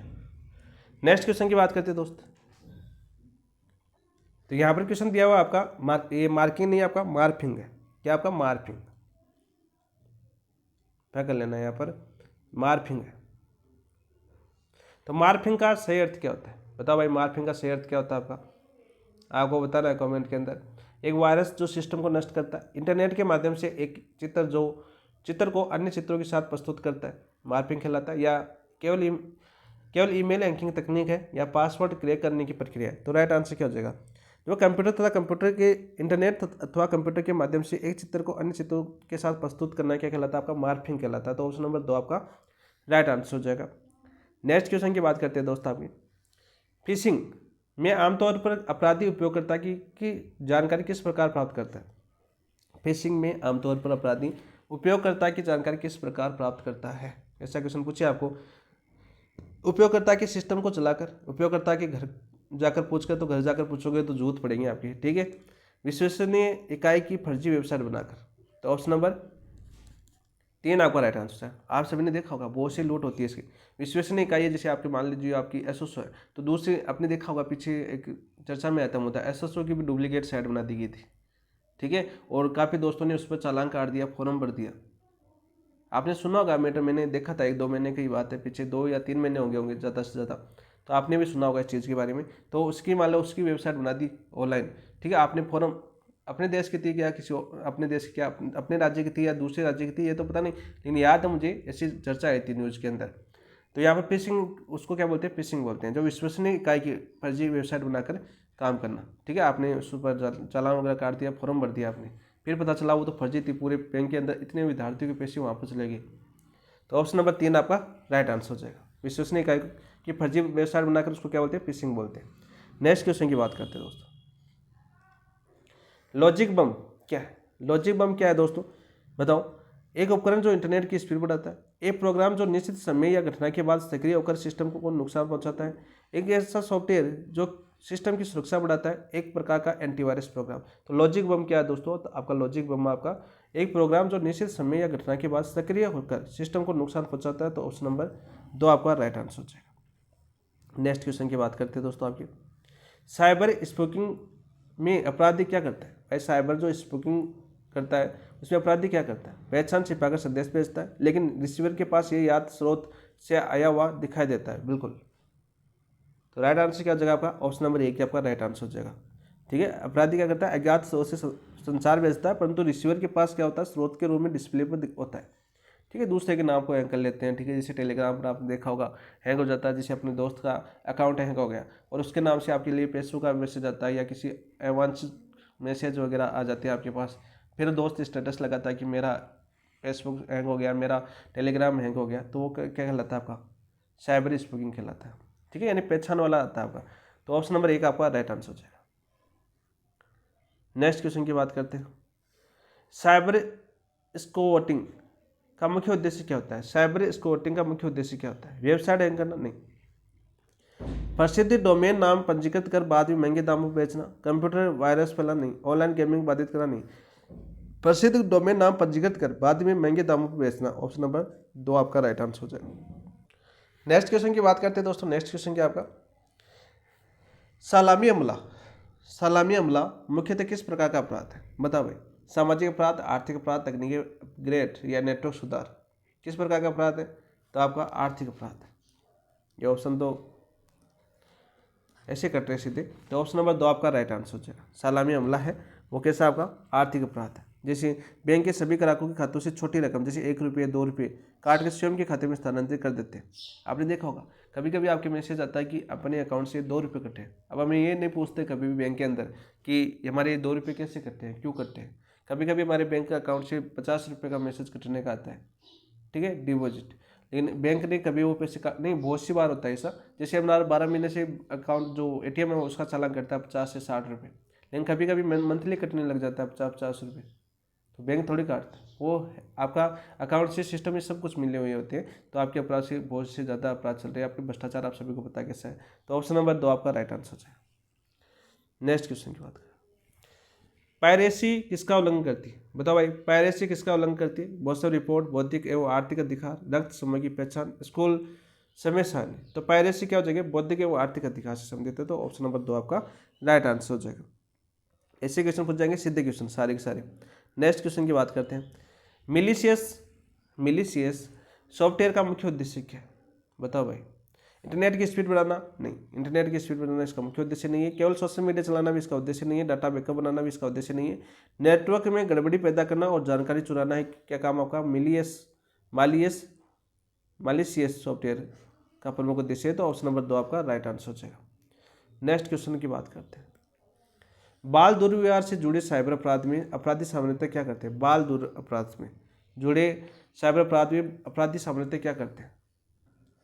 बच्चों के गेम बनाते, नाबालिगों को ऑनलाइन बहला फुसलाकर उनका दुरुपयोग करते। ऑप्शन नंबर 2 आपका राइट आंसर हो जाएगा। आप सभी को बताएं, जैसे अक्षय कुमार ने अपने अभी पीछे इंटरव्यू दिया था अपनी बेटी के बारे में, आपने सुना होगा, ऑनलाइन देखा होगा, रील वगैरह में देखा होगा, ठीक है, न्यूज़ वगैरह में देखा होगा। अक्षय कुमार ने बोला कि मेरी बेटी को गेम खेलने का शौक था, उसने गेम खेला।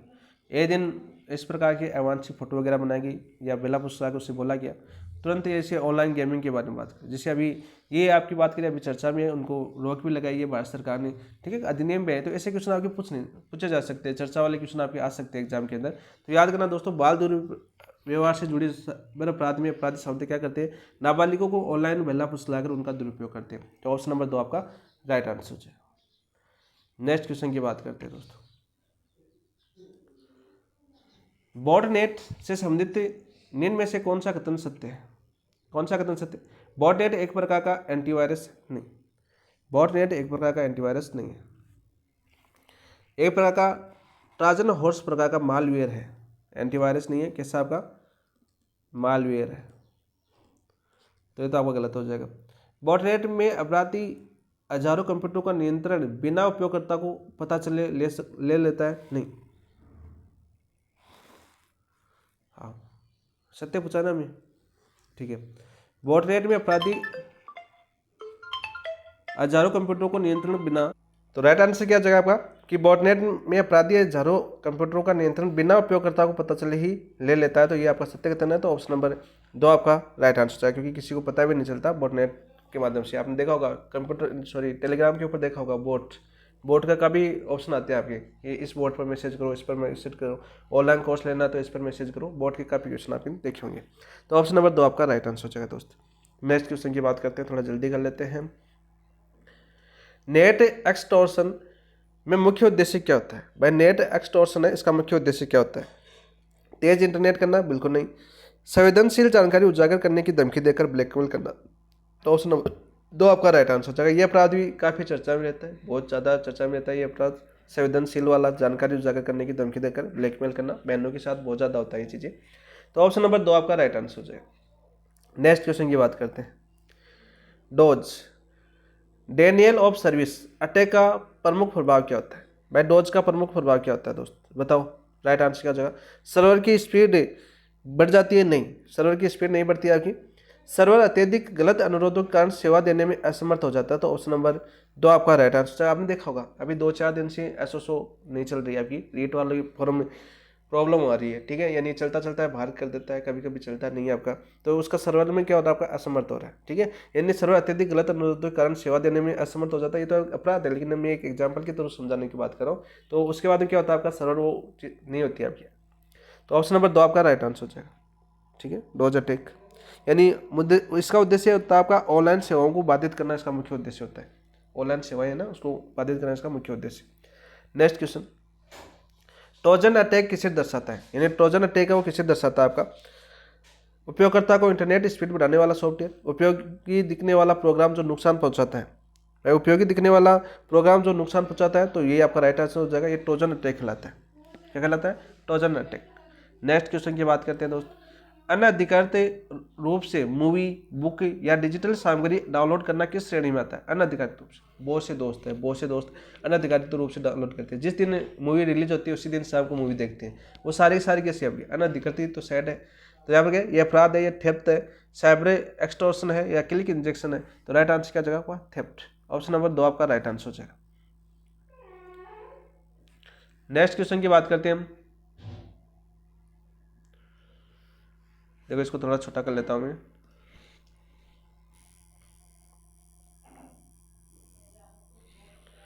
देखिए क्वेश्चन क्या, कॉलम ए को कॉलम सेकंड से सही मिला है, ठीक है। सीट के क्वेश्चन थे सारे। कुछ क्वेश्चन ऐसे हैं जो आपके पूछे जा चुके हैं, सारे पूछे जाते हैं वैसे, लेकिन ऐसे सीधे डायरेक्ट क्वेश्चन पूछ जाते हैं आपके। कॉलम ए को कॉलम सेकंड से मिलान कीजिए, कॉलम फर्स्ट दे रखा है, कॉलम सेकंड। क्लिक जैकिंग क्या आपका? क्लिक जैकिंग क्या आपका? उपयोगकर्ता को छुपे हुए मालवेयर के लिंक पर क्लिक करवाना, मालवेयर दुर्भावनापूर्ण सॉफ्टवेयर। तो राइट सही विकल्प कौन सा आपका? ए सेकंड B1 या A1 B सेकंड, या दोनों गलत है या दोनों सही लेकिन उल्टे। तो राइट आंसर क्या हो जाएगा दोस्तों इसका? तो पहला पहले में हो जाएगा, दूसरा दूसरे में हो जाएगा, तो A1 B सेकंड। तो ऑप्शन नंबर 2 आपका राइट आंसर हो जाएगा, ठीक है। नेक्स्ट क्वेश्चन की बात करते हैं दोस्त। ये खतरनाक क्वेश्चन आ गया आपका। देखो ये क्वेश्चन आपका पूछा गया फर्स्ट ग्रेड के अंदर। एब्स्ट्रैक्शन और रीजन, कथन और कारण के आधार पर सही विकल्प चुनिए। बात करते हैं हम। मालवेयर उपयोगकर्ता की डिजिटल डिवाइस में हस्तक्षेप करने के उद्देश्य से बनाया जाता है, बिल्कुल मालवेयर इसी के उद्देश्य से बनाया जाता है। साइबर अपराधी मालवेयर की विशेष रूप से नुकसान पहुंचाने हेतु विकसित करते हैं, बिल्कुल राइट, विशेष रूप से नुकसान पहुंचाने हेतु विकसित करते हैं। ए और आर दोनों सही है, और आर ए की सही व्याख्या करता है, तो ऑप्शन नंबर 1 आपका राइट आंसर हो जाएगा। क्या हो जाएगा आपका? ऑप्शन नंबर 1 आपका राइट आंसर हो जाएगा। नेक्स्ट क्वेश्चन की बात करते हैं हम। क्वेश्चन है, निम्न में से कौन सा कथन असत्य है? निम्न में से कौन सा कथन आपका असत्य है? क्वेश्चन में पूछा गया है। वायरस एक वह मालवेयर है जो फाइलों को खराब करने के लिए बनाया जाता है। कह सकते हैं, तो ये बिल्कुल सत्य बात है कि वायरस वह एक मालवेयर है जो फाइलों को खराब करने के लिए बनाया जाता है। स्पाईवेयर वह मालवेयर है जो उपयोगकर्ता की जासूसी करता है। तो सीधा क्वेश्चन पूछ ले कि उपयोगकर्ता की जासूसी किस मालवेयर से की जाती है, तो स्पाईवेयर से। किससे की जाती है आपकी? स्पाईवेयर से की जाती है। तो दूसरा ऑप्शन भी आपका बिल्कुल सत्य है। ठीक है। एडवेयर वह मालवेयर है जो कंप्यूटर की सभी फाइलों को एनक्रिप्ट कर फिरौती मांगता है। बिल्कुल, तो ये भी एनक्रिप्ट, ये कार्य रैम सेम वायर मालवेयर द्वारा किया जाता है। ये आपका गलत हो जाएगा क्योंकि ये एडवेयर मालवेयर द्वारा नहीं किया जाता। कौन से मालवेयर के द्वारा किया जाता है? आपका रैनसमवेयर मालवेयर द्वारा किया जाता है। तो ये आपका गलत हो जाएगा। असत्य तो पूछा था हमने, तो ऑप्शन नंबर 3 आपका असत्य खत्म हो जाएगा। वॉर में मेमोरी भरकर डिवाइस को हैंग कर सकते हैं। बिल्कुल, वॉर में आप सभी ने देखा होगा आपके मोबाइल के अंदर वॉर्म फाइल बहुत ज़्यादा आ जाती है। ठीक है, तो ये भी आपका बिल्कुल सत्य है। तो ऑप्शन नंबर 3 आपका राइट आंसर हो जाएगा। ठीक है। एडवेयर है जो स्क्रीन पर विज्ञापन दिखाता है। एडवेयर का मतलब क्या? आपका देखो, एड से समझ सकते हो। एड यानी एड देना, यानी स्क्रीन पर विज्ञापन।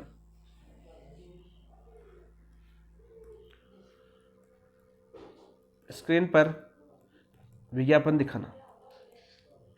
और आप सभी को पता है आजकल फ़ोन के अंदर ऐसा सिस्टम कर दिया गया है, चाहे आप फाइल खोलो, चाहे आप गूगल खोलो, चाहे आप डॉक्यूमेंट्स फाइल खोलो, चाहे आप कुछ भी गैलरी खोलो, तो भी वहाँ पर ऐड आने लगे।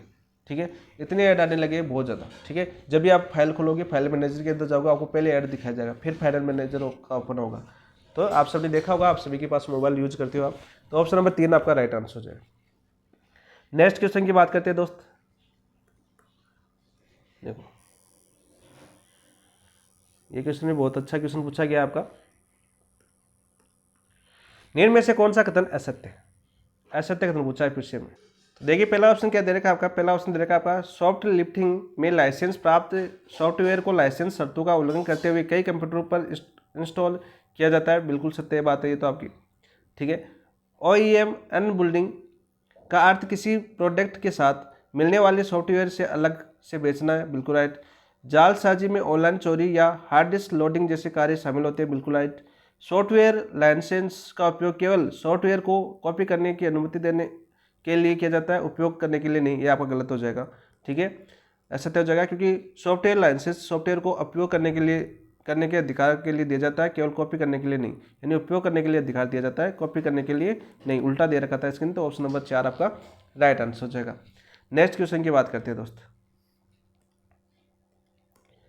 7-8 क्वेश्चन और आपके कुछ धाराओं के क्वेश्चन है जो आपके सूचना प्रौद्योगिकी अधिनियम 2000 के क्वेश्चन है। वहाँ के बाद आपका टॉपिक कंप्लीट हो जाएगा। इनमें से कौन सा कथन डिजिटल पायरेसी के संदर्भ में असत्य है? यानी डिजिटल पायरेसी इसके संदर्भ में असत्य कथन कौन सा आपको ये बताना आपको। तो डिजिटल पायरेसी में किसी सामग्री को बिना अनुमति कॉपी या वितरित करना शामिल है। बिल्कुल सत्य है। टोरेंट और क्रेक्ट सॉफ्टवेयर डिजिटल पायरेसी के उदाहरण मान जाते हैं। बिल्कुल सत्य है। ठीक है। डिजिटल पायरेसी केवल ऑफलाइन माध्यम से की जाती है, ऑनलाइन तरीके से शामिल नहीं होते हैं। ये आपका गलत हो जाएगा। आपका डिजिटल पायरेसी है वो केवल ऑनलाइन तरीके से शामिल होती है, ऑफलाइन तरीके से नहीं। तो ऑप्शन नंबर 3 आपका राइट आंसर हो जाएगा। ई बुक पायरेसी भी डिजिटल पायरेसी का प्रकार है। क्वेश्चन आपका पूछा जा चुका है फर्स्ट ग्रेड के अंदर। ई बुक डिजिटल कौन सी डिजिटल पायरेसी किस के अंदर शामिल होती है? तो डिजिटल पायरेसी के अंदर शामिल होती है। तो ये क्वेश्चन आपका आ चुका है एग्जाम के अंदर। तो ऑप्शन नंबर 3 आपका असत्य कथन हो जाएगा। नेक्स्ट क्वेश्चन की बात करते हैं। देखो, इस क्वेश्चन की बात करते हैं हम, थोड़ा छोटा कर लेता हूँ मैं। इनमें से कौन सा कथन ईमेल स्पूफिंग के बारे में असत्य है? ईमेल स्पूफिंग के बारे में सत्य है। ईमेल स्पूफिंग में भेजने वाला अपना ईमेल पता नकली बना सकता है। बिल्कुल बना सकता है। बिल्कुल सत्य है आपका। ठीक है, हमें पूछा असत्य। ईमेल स्पूफिंग का उद्देश्य प्राप्तकर्ता को धोखा देना होता है। बिल्कुल भाई, ब्लैकमेल कर रहा है, अपराध कर रहा है, तो धोखा देना हो गया। बिल्कुल राइट। ईमेल स्पूफिंग में ईमेल हमेशा उसी व्यक्ति द्वारा भेजा जाता है जिसका पता हेडर में होता है। नहीं, ये आपका असत्य हो जाएगा। यानी ईमेल स्पूफिंग का हेडर को नकली बनाकर भेजता है, तो पता तो होता ही नहीं है आपका। तो ऑप्शन नंबर 3 आपका असत्य कथन हो जाएगा। ईमेल स्पूफिंग फिशिंग हमलों में भी इस्तेमाल की जाती है। बिल्कुल की जाती है। आपके पास हमले आते हैं, आपके ईमेल के अंदर मैसेज आते रहते हैं, आपने देखा होगा। तो ऑप्शन नंबर 3 आपका राइट आंसर हो जाएगा। नेक्स्ट क्वेश्चन की बात करते हैं। देखो, यहाँ से कुछ क्वेश्चन आपके बन सकते हैं और सारे लगभग क्वेश्चन आपको पूछे जा चुके हैं। यहाँ पर सूचना प्रौद्योगिकी अधिनियम 2000 को भारत में क्यों लागू किया गया? साइबर अपराध बढ़ाने के लिए, इलेक्ट्रॉनिक्स दस्तावेजों को कानूनी मान्यता देने के लिए, केवल मोबाइल कंपनियों को नियंत्रण में रखने के लिए, इंटरनेट बंद करने के लिए। तो सूचना प्रौद्योगिकी अधिनियम 2000 को बनाया गया, भारत में लागू किया गया था आपका इलेक्ट्रॉनिक दस्तावेजों को कानूनी मान्यता देने के लिए। तो ऑप्शन नंबर 2 आपका राइट आंसर हो जाएगा। ठीक है, कब आया था ये आपका अधिनियम, कब आया था आपका 17 अक्टूबर 2000 को यह अधिनियम आया था। लागू पूछे कब लागू हुआ, तो 17 अक्टूबर 2000 से लागू हुआ। तो ऑप्शन नंबर 2 आपका राइट आंसर। नेक्स्ट क्वेश्चन की बात करते हैं, कुछ धाराएं इसमें शामिल की गई थी।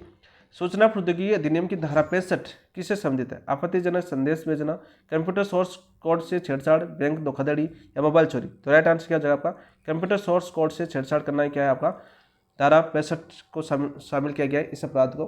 तो ऑप्शन नंबर 2 आपका राइट आंसर हो जाएगा। नेक्स्ट क्वेश्चन, धारा 66 के अंतर्गत किस प्रकार का अपराध दंडनीय है? यानी धारा 66 में किस प्रकार का अपराध दंडनीय है? ईमेल स्पैम, कंप्यूटर से संबंधित अपराध, बेईमानी या कपट पूर्वक, बिजली चोरी या मोबाइल हैकिंग की कोशिश। तो ऑप्शन नंबर 2 आपका राइट आंसर हो जाएगा कंप्यूटर से संबंधित अपराध, यानी बेईमानी या कपट पूर्वक। ऑप्शन नंबर 2 आपका राइट आंसर हो जाएगा। नेक्स्ट क्वेश्चन की बात करते हैं, निम्न में से कौन सा कार्य धारा 66A का उल्लंघन माना जाता है? कौन सा कार्य आपका धारा 66A का उल्लंघन माना जाता है? आपका ऑनलाइन खरीदारी, आपत्तिजनक या झूठी सूचना भेजकर मानसिक क्षति पहुंचाना, मोबाइल अपराध, मोबाइल नंबर बदलना, किसी ऐप को अनइंस्टॉल करना। नहीं, तो आपत्तिजनक या झूठी सूचना भेजकर मानसिक क्षति पहुंचाना इसका प्रमुख अपराध है। तो ऑप्शन नंबर 2 आपका राइट आंसर है। नेक्स्ट क्वेश्चन की बात करते हैं, धारा 66B किस प्रकार के अपराध से संबंधित है? धारा 66B किस प्रकार के अपराध से संबंधित है? पहचान चोरी, चुराए गए कंप्यूटर संसाधन को बेईमानी से प्राप्त करना, साइबर आतंकवाद, गलत संदेश भेजना। तो राइट आंसर क्या हो जाएगा आपका 66B में चुराए गए कंप्यूटर संसाधन को बेईमानी से प्राप्त करना क्या कल अपराध शामिल किया गया? कौन सी धारा के अंदर? धारा 66B के अंदर। तो ऑप्शन नंबर 2 आपका राइट आंसर हो जाएगा। नेक्स्ट क्वेश्चन की बात करते हैं दोस्तों, आपका धारा 66C के अंतर्गत कौन सा कार्य दंडनीय है? धारा 66C के अंतर्गत कौन सा कार्य दंडनीय है? आपका अन्य अधिकृत फोटो खींचना, पहचान चोरी, ईमेल स्पैम या वायरस भेजना। तो राइट आंसर क्या हो जाएगा आपका पहचान चोरी। ऑप्शन नंबर 2 आपका राइट आंसर हो जाएगा। नेक्स्ट क्वेश्चन की बात करते हैं, धारा 66D किस प्रकार के अपराध को दंडित करती है? धारा 66D है वो किस प्रकार के अपराध को दंडित करती है? प्रतिरूपण द्वारा छल, ऑनलाइन गेम खेलना, सोशल मीडिया पोस्ट लाइक करना या टीवी देखना। तो राइट आंसर क्या हो जाएगा आपका प्रतिरूपण द्वारा छल करना ही किसमें दंड है, वो किसमें शामिल किया गया? आपके धारा 66D के अंदर शामिल किया गया है। नेक्स्ट क्वेश्चन की बात करें दोस्त, आगे धारा 66E के अंतर्गत किसकी सजा का प्रावधान है? धारा 66E के अंदर कौन सी सजा का प्रावधान है? साइबर अपराध की बात करें तो बैंक धोखाधड़ी से, प्राइवेसी का अतिक्रमण, एटीएम बदलना या मोबाइल चोरी। तो राइट आंसर क्या हो जाएगा आपका प्राइवेसी का अतिक्रमण। ऑप्शन नंबर 2 आपका राइट आंसर है। नेक्स्ट क्वेश्चन की बात करते हैं, धारा 66 ऐप का संबंध निम्न में से किससे है? धारा 66 ऐप का संबंध निम्न में से किससे? ट्रोजन हॉर्स, साइबर आतंकवाद, बॉटनेट बनाना, नकली ऐप बनाना। तो राइट आंसर क्या हो जाएगा आपका राइट आंसर हो जाएगा साइबर आतंकवाद। ऑप्शन नंबर 2 आपका राइट आंसर हो जाएगा। तो ये सारे आपके क्वेश्चन थे आपके सूचना प्रौद्योगिकी में सामाजिक प्रभाव के। तो क्लास कैसी लगी कमेंट में बताना दोस्तों। जितने भी इंपॉर्टेंट क्वेश्चन, जितने सीधे क्वेश्चन आपके पूछे जा सकते हैं, जितने भी आपके जैसे प्रकार पूछे गए थे, जैसे मालवेयर के प्रकार वगैरह हो, ठीक है, जो वर्म्स हो, चाहे वायरस हो, ट्रोजन हॉर्स हो, रैनसमवेयर हो, स्पाईवेयर हो या एडवेयर हो, तो ऐसे क्वेश्चन आपके पूछे जाते हैं, चाहे सॉफ्टवेयर पायरेसी हो। तो जितने भी क्वेश्चन बनते हैं आपके, जितने प्रीवियस ईयर क्वेश्चन पूछे गए थे, इसके साथ साथ फर्स्ट करियर में पूछे गए और सेट के क्वेश्चन थे, वो सारे आपको यहाँ पर करवाएंगे। तो आप सभी को ये बताना कि आपको आईसीटी अब तक जो जितनी कंप्लीट क्लास की हमने आईसीटी आज आपकी कंप्लीट हो चुकी है, कैसा लगा? एक बार हम रिवीजन के लिए एक मैराथन लेंगे जिसमें आपके विभिन्न यानी मिक्स क्वेश्चन लेंगे, उसके अंदर हर अलग टॉपिक से अलग अलग क्वेश्चन लेंगे और आपको साथ साथ आंसर देंगे। कम से कम 2 से 3 घंटे क्लास लेंगे, ज़्यादा बड़ी नहीं बन पाएगी। तो उसमें अंदर वो चीज़ें हम लेंगे उस क्लास के अंदर जो आपके लिए इंपॉर्टेंट है और बार बार वहाँ से क्वेश्चन पूछेंगे, ठीक है। क्योंकि रीट में तो लास्ट टाइम में जोड़ा गया था 2022 में, क्योंकि पेपर ही एक ही हुआ है, लेकिन फर्स्ट ग्रेड में काफ़ी क्वेश्चन पूछे जा चुके हैं। फर्स्ट ग्रेड हम टीचिंग एग्जाम से संबंधित क्वेश्चन पूछे, या आपके कंप्यूटर की क्वेश्चन आपके वहाँ पर आपके कंप्यूटर निर्देशन की एग्जाम होती है, वहाँ पर क्वेश्चन पूछे गए। तो उन सभी क्वेश्चनों को एक साथ लेंगे हम और करेंगे हम प्रीवियस ईयर क्वेश्चन, क्योंकि पूछे जा सकते हैं सीधे क्वेश्चन, और वहाँ से क्वेश्चन जिस प्रकार से बन सकते हैं वो सारे आपके एग्जाम में आ सकते हैं। तो एक मैराथन के माध्यम से उसको कंप्लीट करने का प्रयास रहेगा। अभी सोच रहे विचार करें, क्वेश्चन ढूंढना भी एक बड़ी जिम्मेदारी है, तो उसमें टाइम लगता है हर क्वेश्चन, क्योंकि हर शिफ्ट के पेपर देखना होता है, हर चीज़ मतलब जितने पेपर हुए हैं पीछे वो सारे डाउनलोड करने पड़ेंगे, देखने पड़ेंगे कौन सा क्वेश्चन कहाँ पर आया हुआ है। तो 2-3 दिन या हो सकता है 4 से 5 दिन उसमें लग सकते हैं, फिर सोचेंगे उसके बारे में विचार करेंगे। तो ये क्लास थी आपकी ICT की, और कितनी आपको समझ में आया, कितना नया कमेंट के अंदर जरूर बताएं दोस्तों। और आपके लिए एक बार जरूर करेंगे, एक क्लास तो होगी अपनी मैराथन से पहले। आपकी जो मेजर टेस्ट 3 है उससे पहले आपको एक क्लास और मिलेगी। पूरे टॉपिक आपके जितने भी ICT के टॉपिक है, जो माइंड टेस्ट 10, 11 और 12 के अंदर आई है आपकी ICT, तो सारे उसमें आपको करवा दिए जाएंगे। ठीक है, 3 टेस्टों का जो कॉमन टेस्ट होगा, अभी मेजर टेस्ट 3 होगा नेक्स्ट संडे को, उससे पहले। चलिए दोस्तों, शुरुआत करते हैं। कि शुरुआत करने से पहले जिन दोस्तों ने अभी तक चैनल को सब्सक्राइब नहीं किया है, वो चैनल को सब्सक्राइब करना और वीडियो को लाइक करना और अपने दोस्तों के साथ शेयर जरूर करना, क्योंकि ICT आज लास्ट क्लास है। इसके बाद ICT की क्लास होगी तो मैराथन क्लास होगी, जो मेजर टेस्ट 3 के लिए होगी, वो देखेंगे कब होती है आपकी, इसी वीक में होगी, लेकिन शनिवार या शुक्रवार गुरुवार को करेंगे। जब तक आप रिवीजन करो पूरे टॉपिकों का, एक बार फिर से पढ़ो, फिर उनमें से लास्ट टाइम में करेंगे आपको टेस्ट से पहले दिन या दूसरे दिन। ठीक है, चलिए दोस्तों, इसके साथ शुरुआत करते हैं। थैंक यू, धन्यवाद दोस्तों, जय हिंद।